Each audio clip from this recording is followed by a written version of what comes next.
Alright, with Alliance Inside Out, we definitely have to do a deck profile of an updated Ignister deck. This time with a take where what happens if I and Playmaker fused as one. And I have to say, it's a pretty awesome take. It focuses more on Dark Cyberse monsters, which is actually something that I think should have been because I is Dark Ignis, but instead he plays every single attribute with his main aces being Dark. And Playmaker, basically the Dark Cyberse user with the one creating the Dark Ignis of Ai, plays every single attribute, but his main boss monsters are also dark, except that his Firewall Dragon is light that turned into dark. I found this a little bit of an interesting take of a what-if scenario where we focus more on dark Ignisters, and I have to say it's pretty awesome. It basically adds a little more consistency to the deck, although my version still plays with Arrival Cyberse, meaning that it's still going to be every single attribute added with the dark stuff, that is basically the Playmaker section. Because for anime reasons, I like to have every single thing in here, and I think it would just be cooler that way. But other than that, the deck pretty much still operates the same way. It still does a bunch of spam summoning, still has the playstyle of having every single summoning method practically other than Pendulum, but has Ritual instead. But now this time that you can play some of the Playmaker stuff in it, especially speaking of Playmaker stuff, in a way you could even fit in the Firewall Dragon stuff here. Because in technicality, they are still considered Cybers, and most of its support is only restricted to Cybers rather than just at Ignister. So that is a strong point about this deck. Now, one new weakness about the deck though, is that because you're now focusing a little more on Dark, it might be a little harder to summon stuff like the Arrival Cybers, and you might be more restricted to sticking with the dark attribute stuff, but summoning some of your bigger boss monsters is still very doable in this deck, and having every single summoning method is also very doable as well. But anyway, let's begin with the deck profile, with of course the main deck. So first off, let's start off with the original lineup of all the plushie ones. So first off, we go to Picari. So on summon, you can add one iPun card, which are the spells and traps of the deck, and add it to your hand. And when I say iPun, it means A.I. on the card name. So that's what I mean when it says iPun card. And all the Ignister main deck monsters are going to support their boss monster based on summoning method. So in this case, it's going to support Exceed because it goes with the Exceed one. So you can change one of the Cyberse monsters to level 4, which is going to help out with the rank 4 Exceed. But regardless, this is just pretty good to run as a starter because it searches for your iPun card, which is very important for the deck. And then next we go to Doyon, which is the dark one. So on summon, you can target one Ignister that is level 4 or lower from your graveyard and put it back to your hand, which is of course always really good to combo off your plays. And when used as link material, you can return one iPun card from your graveyard back to your hand. Not as necessary to run 3 of anymore since it is searchable and you have more focus on dark. So you could actually cut this down to 1 if you want, but since I have space, I decided to put 2. But regardless, this is pretty good to use. And then we go to Baruru. Win is for Synchro, hence why this is level 3. So on summon, you can Foolish Burial a Ignister from your deck, which is not as useful as now, but it is there if you need it. But the useful part is that this card is used for Synchro Summon along with another monster. The other monster gets summoned back, and that can be very helpful for just more extended play. And then we go to Achichi, which Achichi is the one where when you summon, you can add one Ignister monster from your deck to your hand that is level 4 or lower, which is basically extended play, so that's why you just run 3. The other effect you're not really going to use, but it can be useful with your Fire Phoenix. So during the damage step that one of your Ignister monsters battle, you can banish this card to destroy that monster, which is going to trigger the Fire Phoenix. You mainly use it for the search mainly. And then last of the original lineup, we go to Hikari and Doishin. Hikari is the one that lets you search your ritual by tributing another monster. But if it happens to be a link monster, you also search for your ritual spell. And Doshin lets you return one of your link monsters back from the graveyard back to the extra deck to search for your fusion card. It's just one of each because it's just helpful for that search, but also they can special summon themselves from hand if you control it at Ignister, which can sometimes be helpful for that link play, but I mainly use this for basically the respective summoning.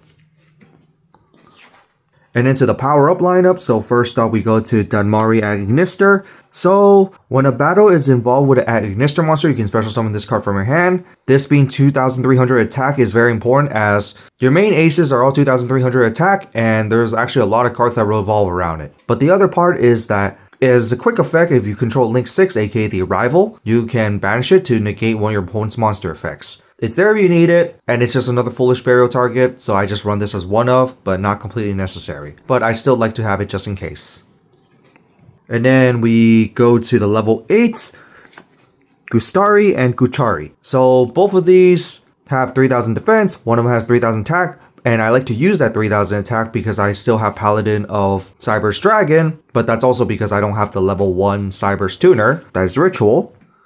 Gustari, when a Link monster battles and destroys something, you can special summon from hand, and if your Link monster is destroyed, your opponent takes damage equal to its attack, which could be a lot sometimes, and also has the ability where it can banish itself from the graveyard to basically make both battling monsters 3000, which will cause a tie, and sometimes that could be useful, but I mainly use it as a 3k beater. And then Guchari can special summon itself when you target a Cyber's Link monster, and then you special summon from hand. Sometimes you used up an effect, so you could just summon this, and then after that use that other card as a link material, which is why that's pretty useful. It also offers card effect protection as well, and if it's removed from the field, you choose one of your Cyber's monsters to give it a 1-turn protection. So both cards have its uses, one's for offense and one's for defense, and that's why I decided to run one of each. Not completely necessary, but can be pretty useful nonetheless.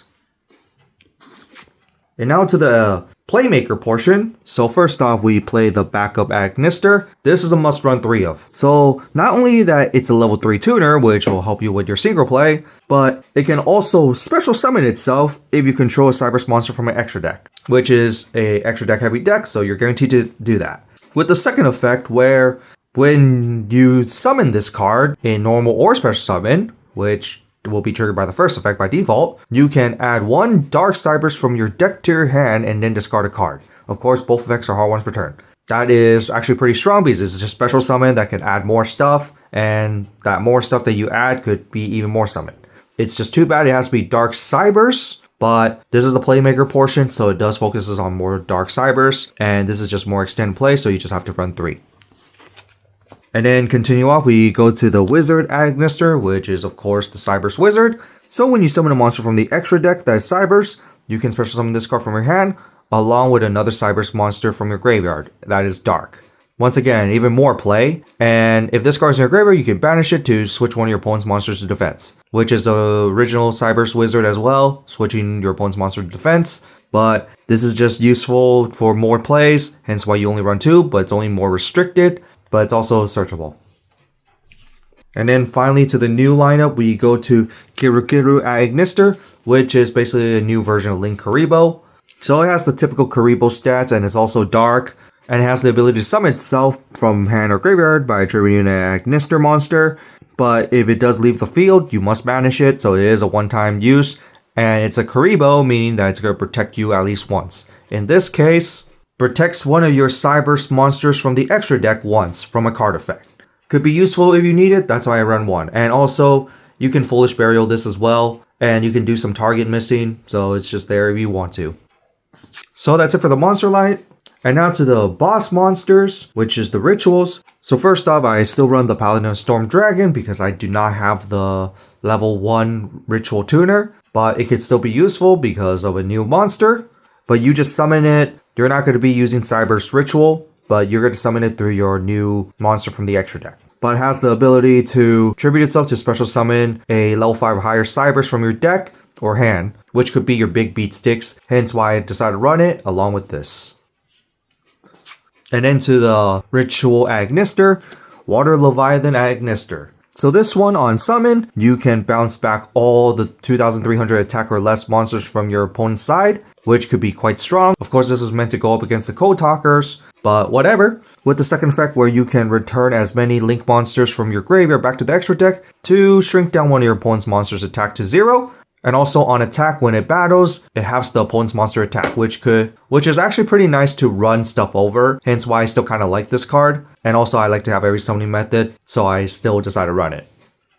And that's it for the monster lineup. To the spells. So first off, to the most important spell of the deck, Ignister Island. Not as super duper relevant as it used to be, but still very relevant right now. Because if you have nothing in the main monster zone, you can special summon something from your hand, and this is not once per turn. And also, it has to be different attribute every single time. But this is fine because Ignister has all 6 attributes, and this is basically a way to make your link plays. But this card also has the effect where if this card's in your graveyard, you can banish an Ignister monster to return this back to hand, which will make this even better because you're going to need this. But what many people used to do is that you can play this and then special summon from hand, link summon, and then since you're clearing up your main monster zone, you special summon again. And then you just normal summon, and then do link 3, which will leave your main monster stones open again, and then you special again from this. This not being hard once per turn is what makes this really good. It just constantly makes you plays until you basically just performs everything. Now, this is the most important card of the deck, essentially, hence why you just must run 3, but as long as you see it, you're fine. Especially since now we have ways to search it, but there's also other cards that revolve around having this card, so it's better that you run 3. Like the next card, Eye Contact. When you have the Ignister Island, you can shuffle a copy from your hand back to the deck to draw 3 cards. You don't have to run this, but I personally like to have it just in case. And then we run some searchers, the first one being I Meet You. So this one is a little restricted, especially their search cards. But I Meet You lets you reveal a extra deck that is 2300 attack or from your hand, and then you search for your respective attribute based on that monster. But you also must summon that monster in the same turn, the one that is 2300 attack that you revealed. Because if you don't, you're going to burn 2300 damage. Now, searching for dark is easy because you have so many dark now. And considering that this is more dark heavy, that part isn't really exactly too hard. Now, most of the time you are going to summon the respective attribute and also make that summon anyway. So the search is fine, but just do be careful with it. And then You and I. So this one has an effect based on what attribute you summon that has 2300 attack. So you summon a Fire Dark, you summon an Ignister token, which is going to be helpful for more link plays. If you summon a Light or Wind, you negate one of your opponent's monster effects. And if you summon a Water or Earth, you half one of your opponent's monster's attacks. Each effect is pretty nice for use, and it's not even hard once per turn other than the attribute-based part, so you could activate all 3 effects in one turn, which actually makes this card pretty useful, and I like to search this, and it's just searchable as well if you want to, so it's just there for funsies. And into some Reborn cards, we got the Fighting Spirit and Idol Reborn. Idol Reborn being a quick play, but both of them do special summon from the graveyard for a Cyberse. The Fighting Spirit can protect one of your monsters once, so I just like to have them just in case. But Idol Reborn can be much more useful sometimes for being a quick play, so I just like to have both. And then just because we have the respective summonings, I Love Fusion and Ai's Ritual. I Love Fusion can also use your opponent's link monster for the summon, which in a way is one of its materials anyway, and Ai's Ritual lets you use your graveyard for materials if you have a link monster on the field. So they're both useful for its own reason, but you mainly run it because you use it to summon your monster.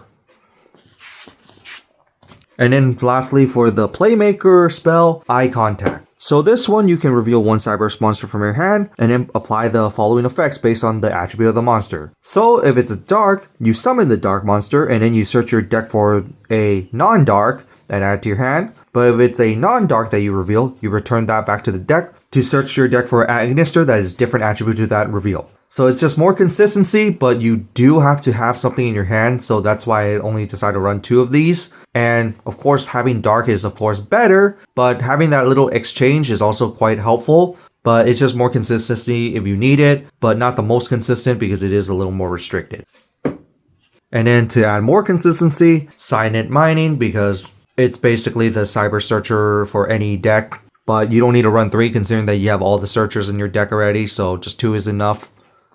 And finally, to the last card of the main deck, which is a trap, Sidekick or Partner, but in Japanese it's called Aibo, because the I part, but you can't really do that in English. So this one lets you target face-up cards your opponent controls based on the number of Cyberse monsters with 23 original attack, and negate them. Mass Negate is pretty awesome, so that's why I decided to run this, and it's searchable, and it could disrupt plays, so you're going to search this as your very first trap, and probably the only trap you're going to actually run in the deck. but also has the ability where you can banish from the rear, target one of your banished Cyberse monster to summon it, which is also pretty helpful, and especially the art kind of reference that, bringing back your Code Talker, or in more case, your Agnister. And so that's it for the main deck lineup. For the extra deck lineup, we're going to start off from the bottom with the original Link 1, Link Karibo. You don't have to run this, but it's there to negate your opponent's traps if you need to, and also contribute one of your Agnisters to summon it from the graveyard. And that also being Link 1 also makes this helpful, because I have experience playing this deck to the point where you do want to have that extra Link 1 just in case. And then to continue off, Dark Infinite Agnister. Just like Striker Dragon, you're going to be searching for your main field spell, which is actually why you want to run 2 of these, just in case one is negated, and that field spell is too important to search, but also has the ability to move itself and change its attribute. That part is important just so you can summon the Arrival Cybers with the different attribute. So you just have to run this as your starter, so that's why it's here. And then moving up, we go to Splash Mage, which is pretty good for any Cybers deck because it can special summon and then set up for more play. And into your Link 3s, so we go to Fire Phoenix, which is your Fire Boss monster and your Fire Agnister for the deck. So this one lets you burn your opponent based on its attack on battle, and if it's destroyed by card effect, hence why the Fire attributes effect, you can destroy one of your opponent's cards, which could be a bit nasty while also burning your opponent 2,300 damage. And then after it was destroyed, you can special summon back from the next standby phase. Just like a Phoenix that can come back, but it has to be the Link summon card that be summoned back. So I like to use it just in case, and it can be useful. Now the one that you must play is the Dark Templar Agnister. This is basically your starter, and you really usually have to summon this as your very first Link summon, as for Link 3. So when a monster is summoned into a card that this card points to, you can special summon as many level 4 or lower from your graveyard that are Agnisters to the arrows to it points to. So you summon right here, you can summon 2 more right here. And that makes 3 monsters, which makes more plays, which is actually the point of this card. But also has the ability, when it destroys your opponent's monster by battle, you can special summon 1 Agnister from your graveyard. Not as relevant, mainly for the extra special summon, so you can extend your play. And if you do the 3 extra summon, that just makes 1 a rival right there if they're all different attributes. And then moving up, we go to Link 4, Access Code Talker, because Access Code Talker is just always really good, because it gains 1,000 attack based on how many link markers of one of your materials, and also has the ability to banish link monsters from your graveyard, and then destroy 1 card, and you can repeat the effect as many times, but you have to banish a different attribute every single time. Usually averaging 2 destruction is good enough. And then we go to Dark Fluid. You could also run Neo Tempest, but because you summon every single method, either one is pretty good. And it gets a counter for every different summoning method in your graveyard that are Ritual, Fusion, Synchro, Exceed. And then when it battles, gets 2,500 attack for every counter it has. And also has a negate by removing a counter, and it's not once per turn. And if it's during battle, it can attack again. So it has all that big beat stick shenanigans that it could destroy your opponent with. And then to a new Agnister, that is Link 5, a fusion between Decode and Dark Knight or Dark Templar, Code Talker or Allied Code Talker Agnister.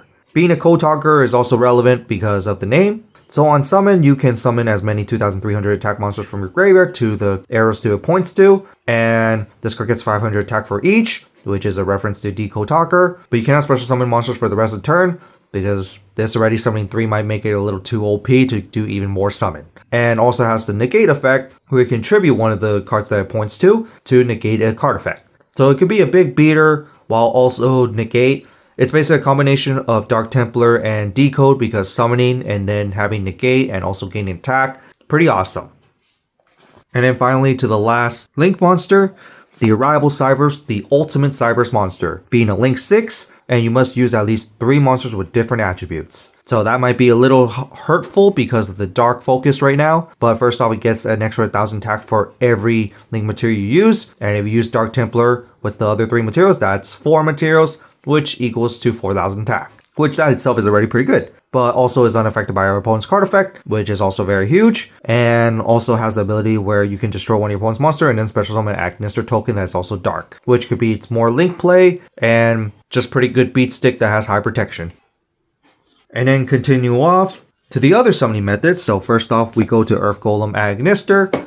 So when it attacks during a battle, it can double its attack, which could beat down some of your opponent's stuff, and also has the ability where if it's destroyed by battle, you can special summon one Agnister from a graveyard that is not itself. So it's here to just beat down your opponent, and if you need to, just resurrect something. But also, it's just nice to have if you need it. And then we go to the old Synchro Wind Pegasus Agnister, which has the ability to destroy spell and traps based on how many Agnisters monsters you control. And also has the ability where when one of your Agnisters is removed from the field, you can banish them from the graveyard or field to return one of your opponent's cards back to the deck. Pretty awesome if you need it. And into a new Synchro, the Firewall Saber Dragon. So this one is basically just more extended play. So first off, it's 2300 attack, which is weird for a Firewall stat line, but it makes sense for this deck, and also being dark means that you can search more dark now. But on Synchro Summon, you can target one Cyberse monster from your graveyard or banishment and add it to your hand, which in turn can be more extended play. And if this card is used as link material, you can add one Eye-Punch spell from your deck to your hand, which is also very huge because you are definitely going to use this material, and being 2300 attack to summon Akko Talker is also very huge. But just in case you need this effect, you can target one of your other Cyberse monsters you control and change this card's level equal to that Cyberse monster so you could actually make more plays, if you need to. But this is just here for more extended play, that's why you run it. And then we go to Light Dragon Agnister, where you can detach one material to destroy as many monsters your opponent controls based on the amount of Agnisters monsters you have, and also has the ability to special summon a Agnister Link monster if another one destroys something by battle. Not completely necessary, but I still like to have it just in case because they could be useful. And finally to the last card, Cold Igniter, still being 2300 attack and technically works with the deck because on summon you search for a ritual monster and then you can detach one material to tribute the materials you need for that one ritual monster to summon, ignoring the summoning condition of needing the ritual spell, and use as link material, you can search for Eye-Punch trap from your deck. It's just there for more extended play if you need it. Also, in a way, this also makes Dark Flute easier because if you summon your Saber Dragon Synchro, Cold Igniter Exceed, and now this makes you a ritual, which will just basically set up your graveyard for Dark Flute even faster. All you need is really just the fusion, but regardless, this is just more helpful because it not only sets up for your link play, especially for Akko Talker, but also lets you cheat out some stuff. And so that's it for this deck profile of my updated Agnister deck. Focus with the new dark relevant stuff from Alliance Insight. What do you guys think of it? As a concept, it's pretty awesome because I really like the idea where they make what if scenarios into a deck. And in this case, it's Playmaker fusing with Ai, which is why his deck is now focusing on dark. And their two aces becoming as one, which is also very awesome. Hence why we got Allied Code Talker or Akko Talker, depending on how you want to say it. But also in a way you can summon some of the old stuff as well. Now in a way I don't like the more dark heavy focus because that means that you're now restricted to some of your older stuff, mainly the Arrival. But other than that, it was just awesome support and definitely an unexpected way on how they did it. And the deck still functions pretty much the same. It still focuses on spamming your field, but this time more dark. Also performing every other method, so you could actually put some of the Playmaker stuff in, hence why Dark Fluid is now back in the deck. And if you want, you can also go Singularity. So it's just pretty cool that you can actually put some of the Playmaker stuff in the deck too, to make it more of a Playmaker and Ai deck. But other than that, that's it for this, and see you all next time.